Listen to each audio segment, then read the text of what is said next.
Magandang hapon, mapagpalang araw sa inyo lahat. At tayo ay hindi ko na in-upload yung ating mga tigalpo. So lumundag tayo. Ito na lang. Ang iano ko sa inyo yung mga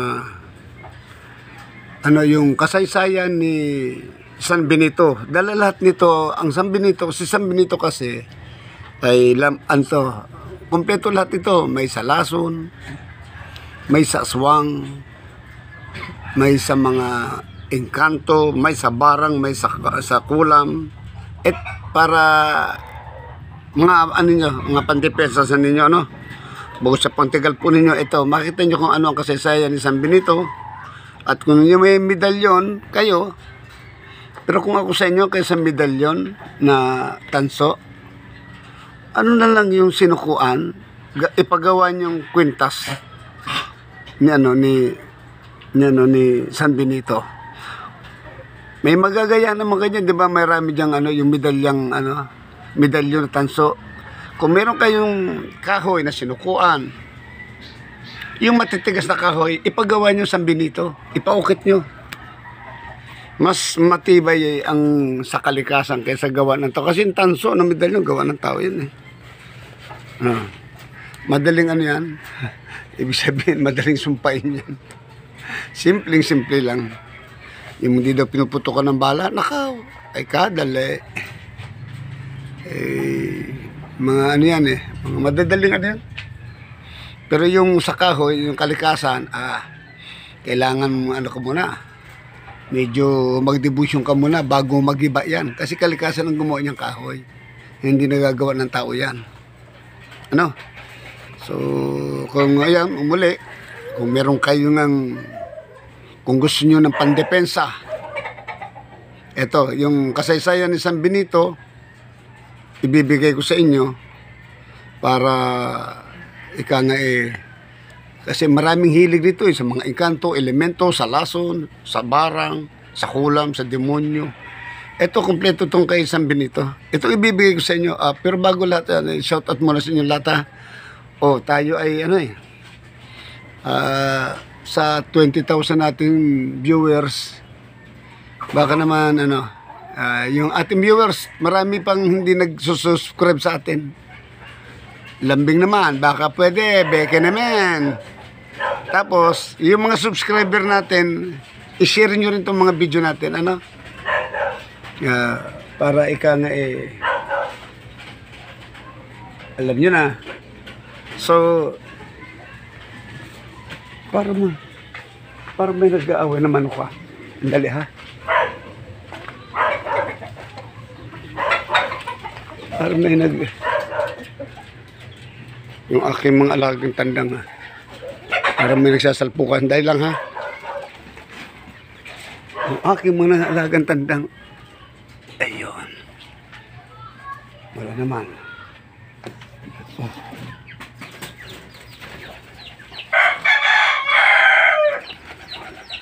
Wala naman Uy, may mga sisiw ko. Dali ha. At tayo whoops. Ay, malikot. Wala naman.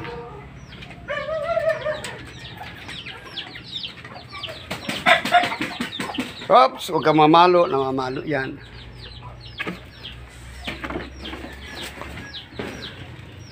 Yan ang aking bilang.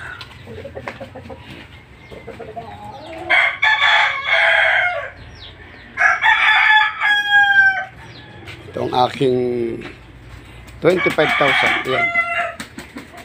B-boy.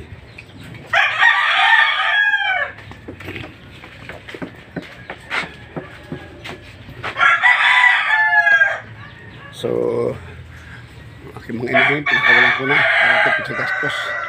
So, balik tayo. Ko po sa inyo yung kasaysayan ni San Benito. Ito po. Birahin natin. Wala nang patagal-tagal pa. Ito. Kasi hapon na Yan Si San Benito na pinagpala ng Diyos na kanyang mga grasya. At gayon din, ang kanyang pangalan ay isang patriarka sa Kanlurang Monasteryo at nagtataglay ng kanyang pangalan. Siya isinilang sa Nursia, Italy, kung paano dinakila ang krus ng Panginoong Hesukristo bilang layunin ng debosyon ng mga unang Kristiyano, ay gayon din para kay San Benito. Ang debosyong ito sa mahal na krus ang palatandaan ng ating katubusan na nagbibigay daan simula sa medalya ni San Benito. Tayo natin para mapaprint, sapagkat ang debosyon sa palatandaan ng ating kaligtasan, ginagamit ng santo ang tanda ng krus upang makagawa ng mga milagro at upang mapaglabanan ang mga demonyo at ang mga panunukso sa makatuwid mula pa sa mga unang siglo. Pagkamatay niya ay kinilala na siyang tagapagtaglay ng krus at Kristo at ng banal na tuntunin. Kay himat ang debosyon sa krus kay San Benito ay palaging itinatampok ng orden ng Benedictine. Ang mga medalya ni San Benito sa ilalim ng isang uri ay kinikilala na sa simula pa lamang ng kalagitnaan ng mga taon. Ganyan noong taong 1647 sa monasteryo ng Metten, Bavaria, ay may natuklasang kasulatan ng taong 1415 na nagpapaliwanag sa kahulugan ng mga titik sa medalya na nakalimutan na. Sa iyon ay nagtataglay ng sagisag, larawang kumakatawan kay San Benito na may hawak na krus sa isang kamay at sa kabila na may parang isang, ano yung apo? Pansin mo na. Ang apo ko nagalambing.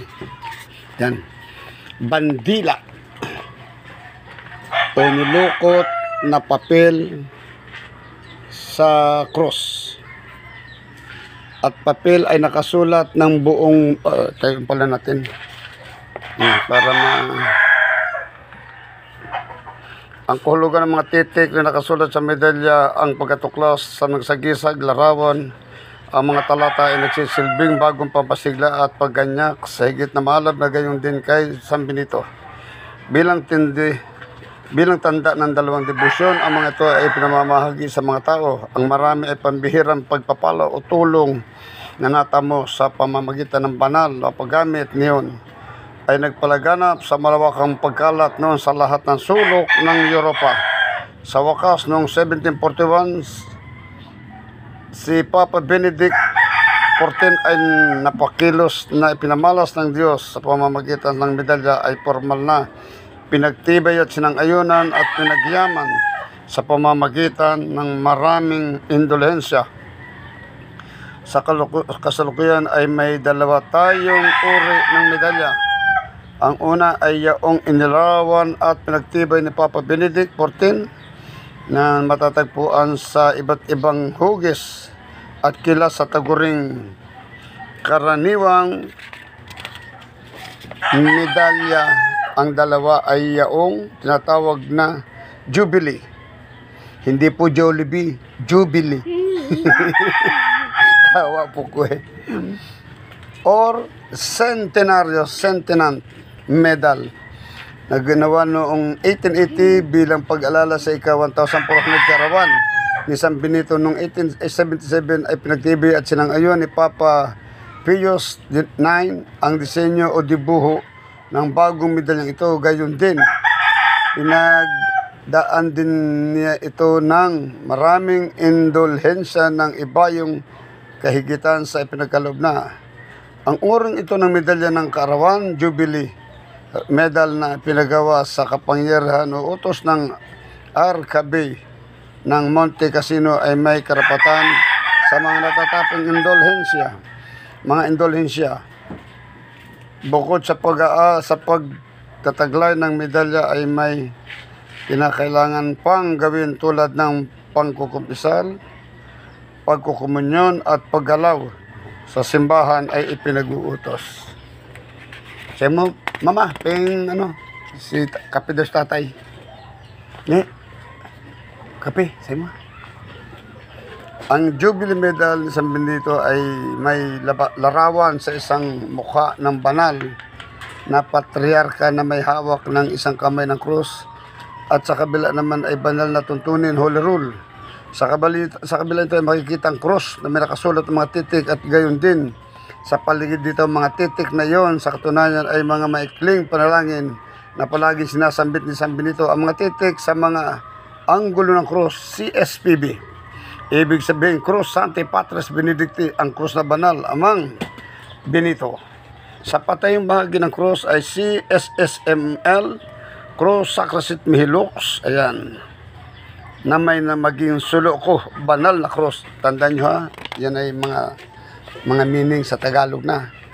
Sa pahalang na bahagi ng krus, ang nakalagay naman ay NDSMD, Non Dracosit Mihi Dux, huwag sanang dragon ang pumatnubay sa akin.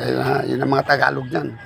Sa paligid makikita ang 4BRS NSMBSMQLIBB Bade Retro Satana Non Quam Swades Mihibana Sunt malaki yung Swades Mihibana, lumayas ka Satanas.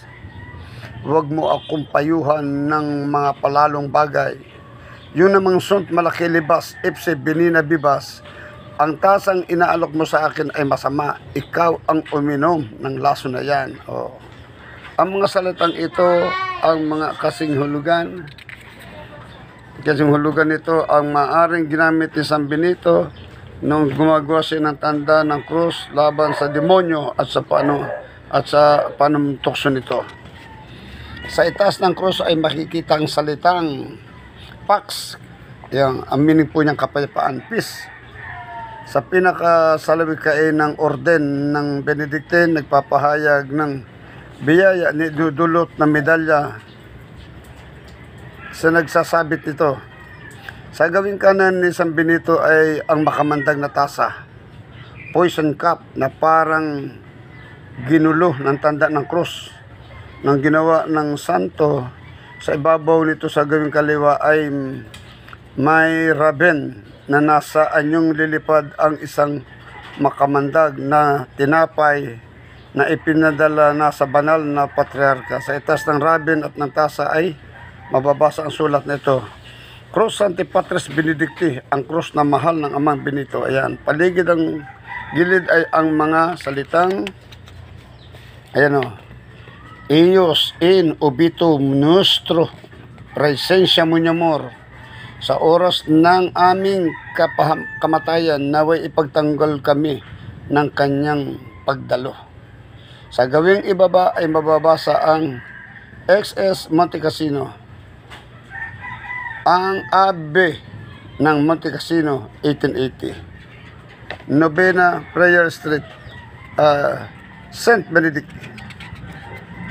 English to, Glorious St. Benedict, Sublime Model of Virtue, Pure Vessel of, bakit ano yan?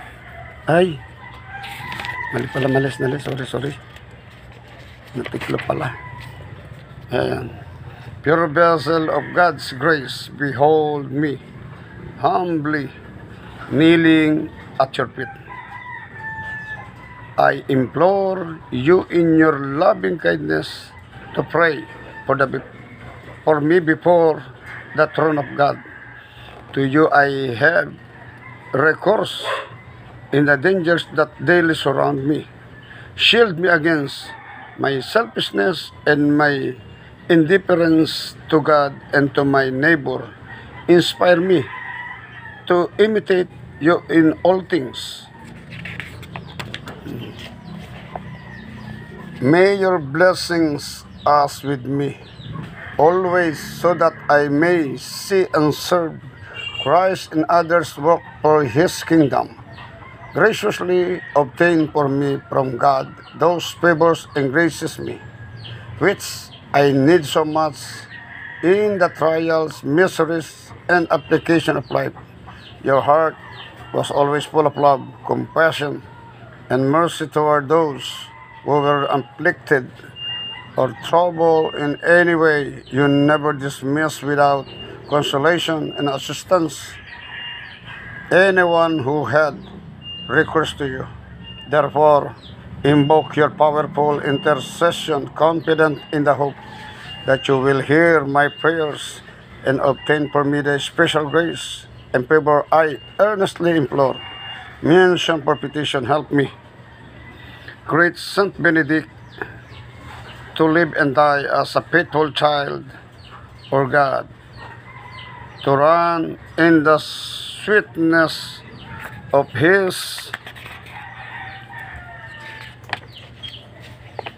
loving will, and to attain the eternal happiness of heaven.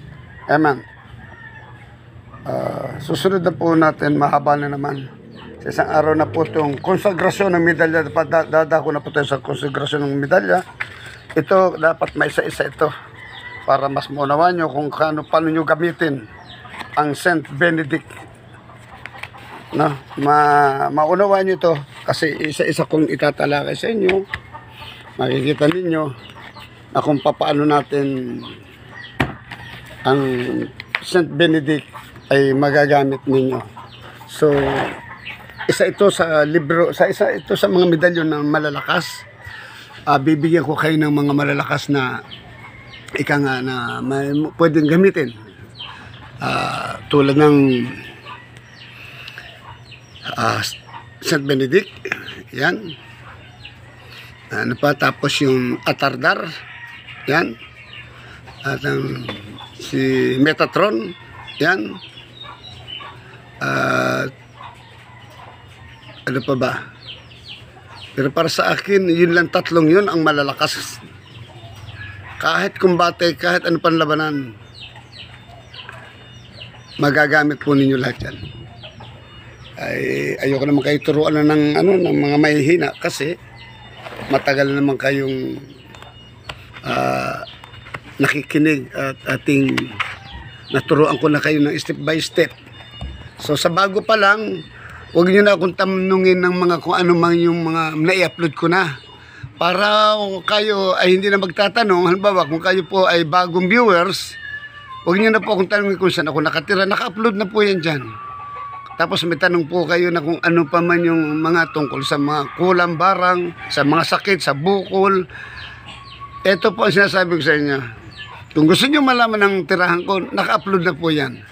Mag-subscribe po kayo kasi sa subscribe nyo, tapos pindutin nyo yung notification bell, doon magiging updated ka lahat ng upload ko. Mula nun, kaya hindi ka na magtatanong sa mga upload ko. Ngayon, yung tanong, pag hindi ka kasi doon, hindi ka nag-search doon o hindi ka subscriber, marami kang itatanong sa akin eh. Andon. Marami, totoo po yan. Kasi yung ulit-ulit ko saan ako nakatira, ibig sabihin, nagsisin lang ito, magtatanong, pero hindi nag-subscribe, hindi alam eh. Yung mga tinatanong nila, naka-upload na yan. Ilang beses ko nang in-upload kung saan ako nakatira. Tapos nagtatanong uli. Di, ibig sabihin, talagang ganun. Kaya yun po, yun ang sinasabi ko sa inyo na mas palalakasin pa natin ang inyong at unti-unti ko na kayong dadalhin kung papaano paganahin, pagalawin, umepekto ang inyong mga orasyon. Dahil unti-unti tinihinay-hinay ko na kayo ng katuruan, ng doktrina, ng espiritual. Pero yung iba po, hindi pa mahina pa yan, hindi pa tatalab yan. Pero kayo po matagal na dito sa ating mga subscriber na. Maraming salamat sa inyo lahat. At alam kong meron na rin kayong debosyon. Kasi yung iba wala pang debosyon. Baka ang alam pang debosyon 49 days tapos titigil na, wala na. Hindi niya alam ang 49 days na debosyon. Titigil ka na magdebosyon eh. Ang debosyon na tawag, tulad ni Jesus Christ, lumapag yan sa lupa. Ang debosyon niyan, tubusin ang tao sa kasalanan. Hanggang sa kanyang mula na pagdating niya, yun ang debosyon niya. Hanggang sa kamatayan niya. Nakailang taon din naglagi dito ang ating Panginoong Hesus. Walang katapos ang kanyang debosyon. Tapos babanatan ng 49 days. Ay, tamo. Hindi po yan. Mali po yan. Wala mang 14. Ewan ko. May mga 105 bis na orasyon. Sabi naman doon, yung mga paulit-ulit, huwag nyo akong tawagin o manalangin ng paulit-ulit. Kakulit. Ay, tamo. So, hindi naman ako galit. Nagpapaliwanag laang kasi yung ginigit pa yung kanila mali na nga Kung ikaw ay papasok sa spiritual, huwag mong kakalimutan ang mga utos ng ating Panginoong Hesus. Ididikit mo yan doon, hindi yung ilalayo mo doon. So ngayon, pag nakadikit ka doon sa kanyang kautusan, di parang sumunod ka rin sa utos ng Ama. Dahil ang Panginoong Hesus ay sumunod lang sa kautusan ng Ama. Kaya ngayon ang berbo ay nagkatawan tao. Di ba't ang berbo ay espiritu at ang espiritu ay Diyos? Tamo. Sige, yun na lang at magandang buhay sa mga salamat ulit sa mga aking subscriber. Muli ako humihiling sa inyo. Mag-subscribe po kayo para mas marami pa kayong matutunan doon sa mga in-upload ko. Mag-ano po kayo, magbalik-aral kayo doon. Na po, yun lang at maraming salamat.